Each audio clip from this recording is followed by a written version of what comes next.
Thank you for joining us. Our special guest today is Maribel Diaz. She's a candidate for County Court Judge. Thank you for joining us. Thank you for having me. So we have the election is right around the corner. You had it looking pretty good. Go ahead, make sure we got it all done right. We got it. We good? We're good. Okay, there we go. Okay, so election is tomorrow. Yes, it is. And today's Monday. The election is tomorrow, right? Tomorrow. So we want to start way back. When did you say to yourself, one day I want to be a judge? At the age of 6. You knew it just as plain as day. I did.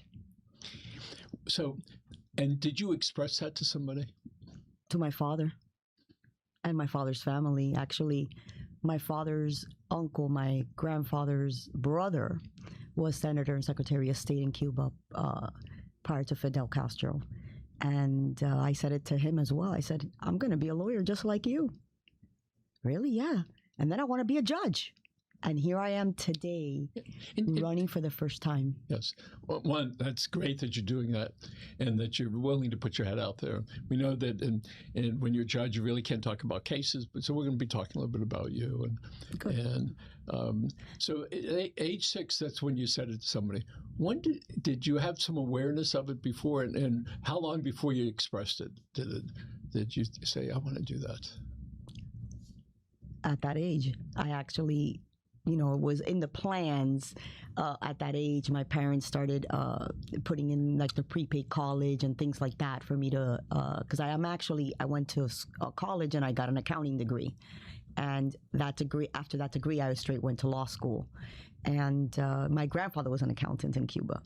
And my uncle, my granduncle was a lawyer. So I actually did both, just like they did. Let's talk a little bit about that in the sense of how the environment matters so much. And that, so here you said, I got a little bit of both of them. I looked at what they were doing. Hey, I like that. And I like this over there too.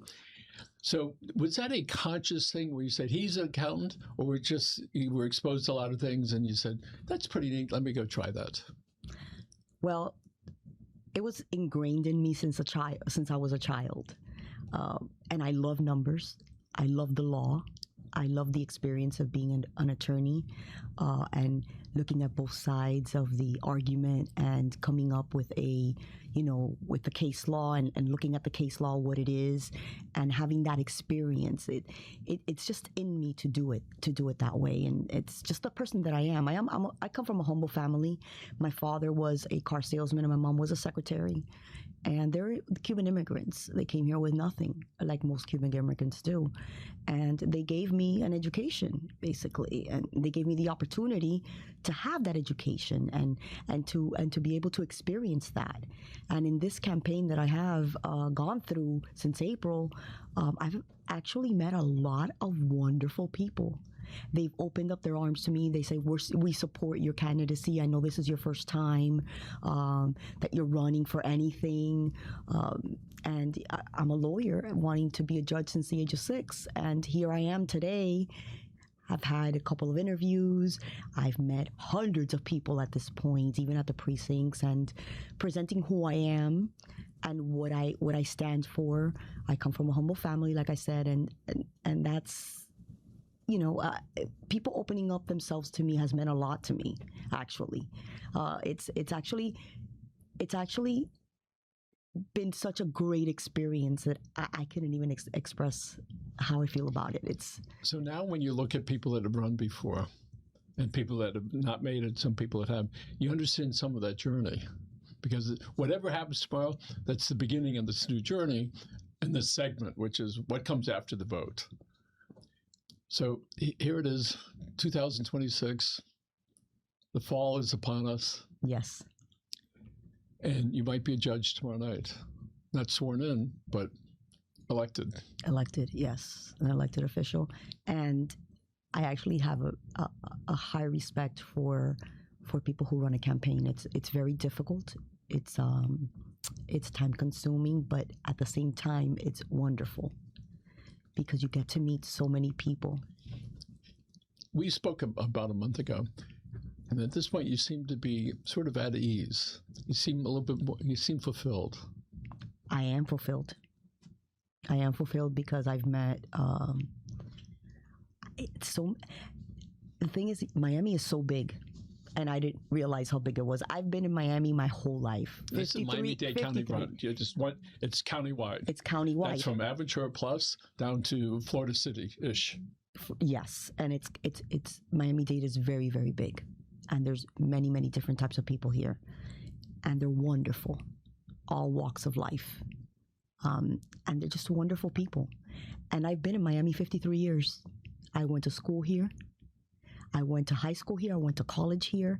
And it's just been a wonderful experience for me as a person, as a lawyer, as a candidate, as a sister. My sister even I actually participated in my campaign. She worked the polls, the precincts with me. What's it like for you when you look at the people that have been helping you and have surrounded you and actually come out and done something, including, hey, I support your candidacy, but there's other people that have been there for you.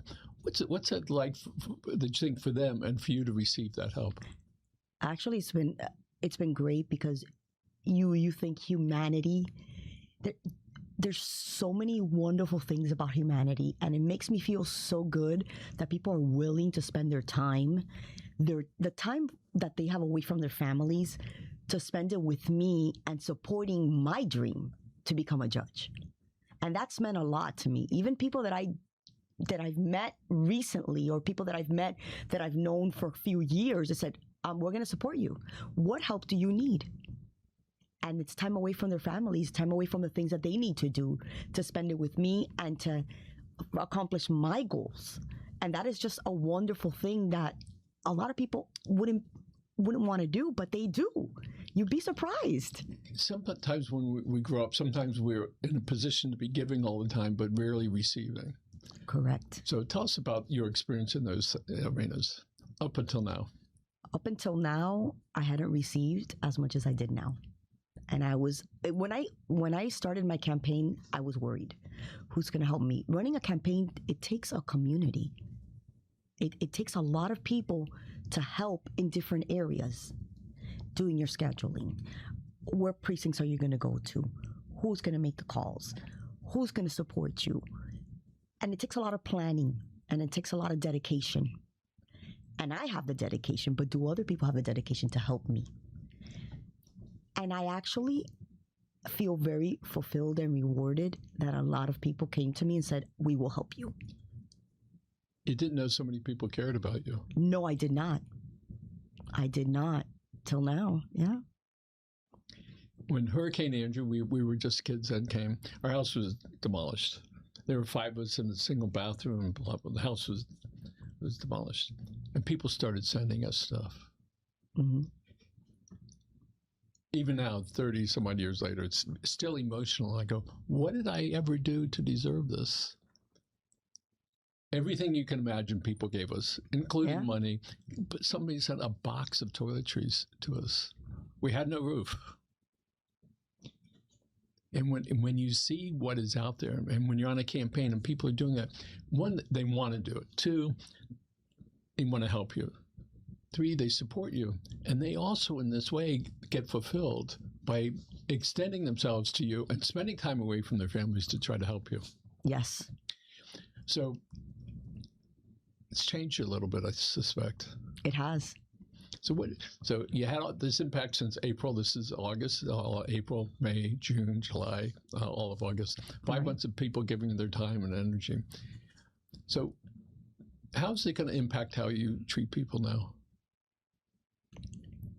I've always treated people with respect. I come from a humble family, a hardworking, blue-collar family. But I understand, I've always understood people's issues and their problems. Obviously, I'm a lawyer for over 17 years, and I've worked in law firms, managing attorneys, most of the law firms where I've worked, I've been a managing attorney, and I've managed paralegals, and you get close to employees, and you get close to attorneys, and you become part of their family. When you work with people, you actually spend more time with them than their own families, or 8 hours a day or 10 hours a day, Monday through Friday. It's a lot of hours to spend with people, but I have a very profound respect for people who run campaigns, which I didn't realize that before, because I never did one. This is my first one. And it is a lot of hard work and a lot of dedication. And I am humble, but it's made me even more humble. I like to listen to people.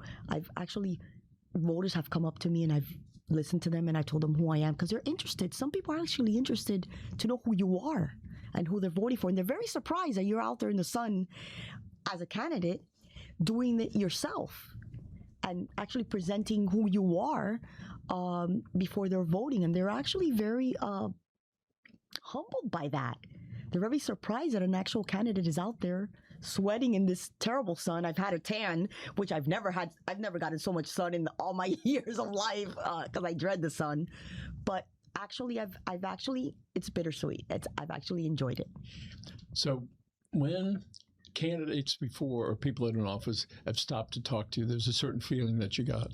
Now what I'm hearing you say is, my God, the way I felt, that's what somebody expressed to me because I stopped to talk to them. Yes. So when you get elected office, you're on this different level, this higher plane of I went through the effort to be able to represent a government, or whether it's a political office or somebody that's like yourself that wants to be a judge. It is different because of what you've gone through, and the people trust you that you're going to be a fair and honest jurist, and to be able to do that. And when we walk in the courtroom and they say all rise, I go, this is wonderful. There's a process for that, and there's a procedure, and that's the thing I like about this is the way we play this. We do this and this and this. So, if you win, when is the process of what is it called when they investiture? Investiture. Do you already know who's going to be there? Yes, everyone who has supported me, that is still with me. They deserve to see me at that moment. I'm still going to be the same humble person. Doesn't matter that I wear the black robe or that all rise. I'm still going to be the same person. So this is very humbling for you, I say. It is. You're still very passionate about it. I am. Yeah. Why is it such a big impact for you? I want to serve the community in that way. I am a public servant now, but I want to serve the community in that way. Why do I want to do that? Because I could have gone to circuit court if I wanted to. I would have, run a circuit. But county court is a people's court. A lot of people come unrepresented, right? It's small claims and county because of the jurisdictional amount. But they deserve an opportunity to be heard. And I want to be that person to hear them out. I want to be that person to say, okay, even if you don't agree with my decision, you will be heard, and I will explain to you the reason why I made the decision that I made. Isn't that what we want to be heard? Years ago when I was in therapy, this first day of therapy, I told my shrink, listen, this way it works. My father never listens. I'm going to pay you, so you're going to listen. Years later, I said, Doc, how come you never talked to me? And then I see this imaginary side because how come you never tell me? I do good because you're supposed to find it from within. But it was so important that we all listen to people because sometimes that's what we just want because we feel better. I said what I needed to. It's out. I feel better. Whether they agree with me or not, fine. But I spit it out on the table. This is my calling, and I've known it since I was a child. And I'm going to do it with grace and integrity. So you've been throughout the county these last couple of months. Yes, I have. And at great financial cost to you because you could have been making money somewhere else. And as you weigh these things in life, I don't know how much judges make nowadays, but you say, I'm willing to give up over here so I can get this, so I can help more people, so I can do that. Yes, it's a job. But yes, I know that I have to be fairer than I've ever been before. Yes. Mm-hmm. So, and you've been a lawyer for how long? Over 17 years. So when you go to court now, you have the other side, whoever the other side is, they're advocating for their client, wherever they are, whether it's criminal or civil, whatever it is. And the judge is there, he listens to both sides. And that's a difficult thing for the judge who's not supposed to be on this side or over here, listening to the facts. Mm-hmm. And frequently you say, how can they do that? So how do you make sure that without your personal bias towards one side, good or bad, how do you say, listen, I like this guy over here, but here are the facts. Let's try to deal with that. And I'm sure you've done that many, many times. So what is that like for you when you have to just go, you got to be right about this? I'm going to give you an example. I have employees, and they always come with their facts straight and with their reasonings. And they always say, well, Maribel's going to start asking questions, so be ready to answer the questions. And I am fair to everyone. I will look at the facts, I will look at the law, and I will make a decision on what the law is based on what was presented. It doesn't matter what the person is or who they come from or where they're from. It doesn't matter to me. They can be represented or unrepresented. I will make the decision based on what the judges interpret the law. They don't make it, right? They just interpret it. So it doesn't matter to me who you are. I'm the type of person that I can make a decision based on what I see. Emotion has nothing to do with it at all. One of the things that people that are not involved in the legal system, I said, listen, the judge looks at the facts and then interprets the facts. Absolutely. And that's why they're there. You got to interpret the facts based upon what evidence is brought forth by their counsel. And they Correct. And then you got to look at it and go, hey. So frequently we hear somebody, and you've seen it before, a guy gets pulled over for speeding, and the guy says, what about that guy speeding? And the cops say, yeah, we're not talking about him, though. We're talking about you. Mm-hmm. And so when we have conversations here that they don't get heated, but we try to look at the facts of some of the stuff we're doing. Mm-hmm. I say, listen, I really like you, but these are the facts that are here. It might be different, but it's up to you to bring it to the table. So as an attorney representing different clients, you have to do your best to get the facts in front of either a mediator or the judge. Mm-hmm. So when you first became a lawyer, did you know how very important that was? Absolutely. Since day one, they teach you in law school. Got to bring the facts out. Got to bring the facts out. And I'm a person that I ask a lot of questions. My employees know me for that. I'm known for that, for asking a lot of questions, because I want the full story. And I want to make sure that I make the proper decision based on what's presented and what was told and what is in the evidence. Because the guy on the other side, is. Yeah, because whoever's on the other side, they're going to be asking those same questions. Absolutely. And you better make sure you have the answer. Absolutely. I like the full story. And I love to listen. Okay. And approximately how many county court judges are there, more or less? Well, in my race right now, I'm only in group 20. I'm in group 25, so I do have somebody I'm running against. But the county court is the only one on this ballot for this this primary. But in the county, there's quite a few. There's quite a few county court judges. And there are county court houses, if you will, or county down south, I think, right? The South End Government Center, there's some cases there. Then they have some, if I remember right, of course, downtown, I think Coral Gables, and I'm sure there are half a dozen other places. North State Justice Center, I believe there's some. So the county's gone out of its way to make sure that people have local access if they need to do that. They don't have to go, hopefully, all the way at the other end of town. And what I want to say also is that when people come into my courtroom, some people, when they go to county court, it is the first impression or the first experience that they have, because it's small claims or county court.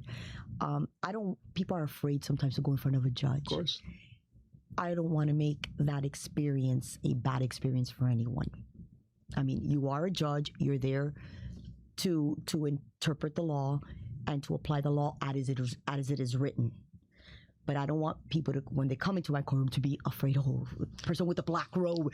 I don't want people to be intimidated by that. I want to listen to their story, and I want to rule on what the law is. So how do you try to, if you will, comfort them when they walk in without counsel, and the other side may or may not have them? How do you get them, or will you, to try to get them to take a deep breath and to relax so they can tell their story? Everybody's going to be treated the same, whether they're represented or not. And that's what that is. But I want to listen to them. Sometimes they think that people cut them off or whatever it is, but I want to listen to their story. Some cases will take longer than others. Some of them, the issues are easier than others. Other issues, some will be quick, some will take a little more time.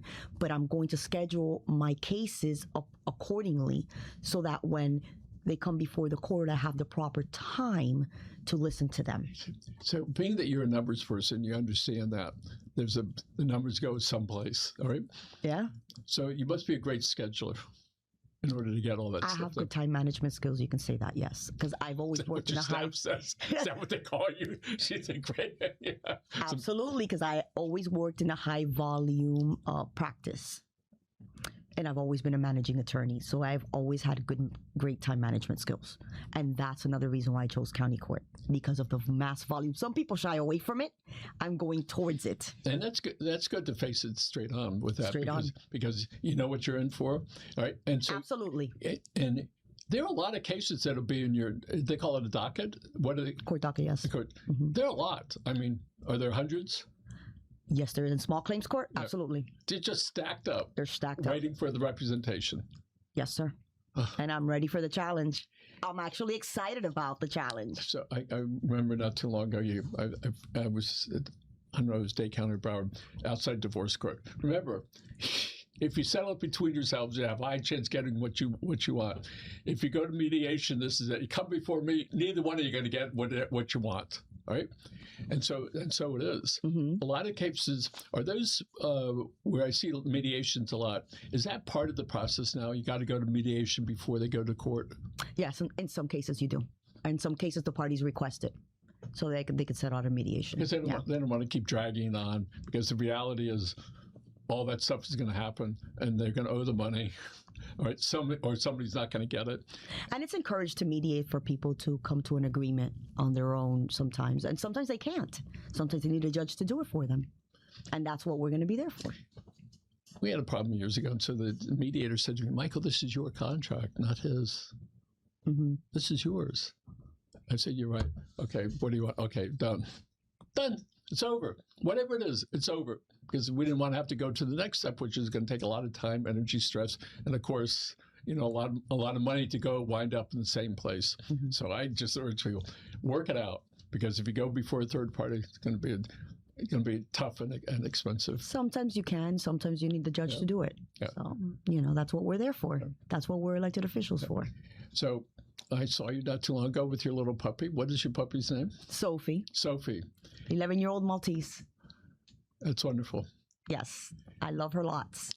So again, so we have a couple minutes left, and I know a lot of people have helped you along your way. Yes, a lot. A lot of them. And I am so thankful for them, and so grateful that they've spent so much time with me all of these months,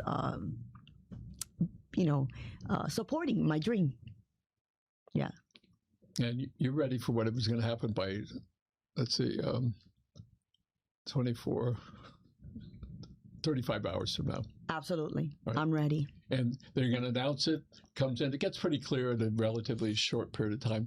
I understand there are not going to be many, percentage-wise, not many people are going to come out, but that's just the way that is, all right? But I urge everybody, if you haven't voted yet, go out and vote for the candidate of your choice.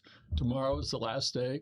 You can't go to polls today, tomorrow. You have to go to the one that you're registered at. You can't go to some obscure thing. Go Correct. out early. The polls are open till, I think, 7 o'clock. 7 o'clock, 7 to 7, I believe. And there's...